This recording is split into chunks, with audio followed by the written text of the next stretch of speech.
Bonjour, je suis Elena Castells et dans cette vidéo, je vais vous parler de Les Princes travestis et on va se centrer dans la deuxième scène du deuxième acte. Je vais vous situer un peu à travers son origine et un petit résumé. Après, je vais planifier une problématique et les développer à travers des axes.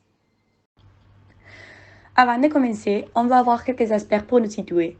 Les Princes travestis, c'est une comédie aussi connue sous le nom L'illustre aventurière, écrite en 1724 par Marivaux. Il était un écrivain né en 1688 et mort en 1763 à Paris. Dans cette comédie, le prince de Léon se déguise en aventurière pour mieux connaître les hommes et finit par tomber amoureux.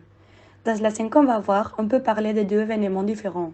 En premier lieu, on trouve Lélio, qui part toute seule par la désespoir que la princesse ne découvre pas de qui il est vraiment amoureux.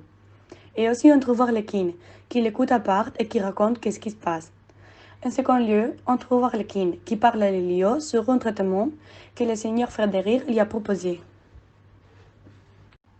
Pour commencer, la problématique que je vais résoudre c'est pourquoi on dit que cette comédie de Marivaux suit toutes les caractéristiques de la commedia dell'arte du XVIIIe siècle à travers de différents personnages et le langage. Dans cette scène, il y a différents didascalies qu'on peut identifier comme actives parce qu'elles déguisent des actions qui interviennent de façon active dans l'intrigue. D'un côté, il y a des didascalies de fonction verbale parce qu'ils intéressent directement l'acte de parole. Et on peut identifier comme énonciatif, par exemple, Arlequin à part.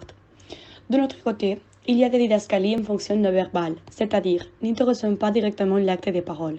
Et on peut les identifier comme kinésiques parce qu'ils indiquent les mouvements et déplacements sur la scène. Par exemple, ils retournent dans le fond du théâtre.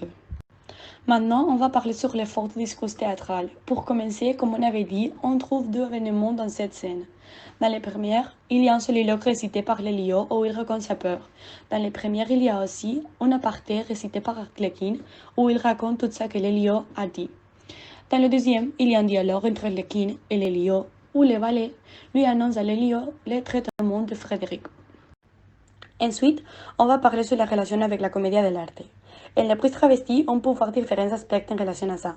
En premier lieu, on va se centrer en le travestissement du personnage. C'est un des aspects les plus importants de cette comédie. Le prince de Léon, personnage principal, se déguise comme un aventurier, appelé Lélio, afin d'explorer et étudier le comportement des hommes. Aussi, on va voir les contours des caractères, où on a les amoureux, c'est-à-dire la princesse et Hortense avec Lélio, le seigneur, c'est-à-dire Frédéric, et le valet, aussi connu comme Arlequin. Finalement, on va voir les aspects du qui pro quo, que c'est une locution qui signifie la substitution d'une chose par une autre chose. Ici, on peut parler de quand Arlequin se dirige à Lélio pour lui dire que Frédéric lui a offert d'argent, s'il lui raconte toute information qu'il a sur le prince. En conclusion, à travers ces personnages et du langage qu'il utilise pour nous raconter la scène, on peut dire qu'ils suivent les caractéristiques de la comédie de l'arte.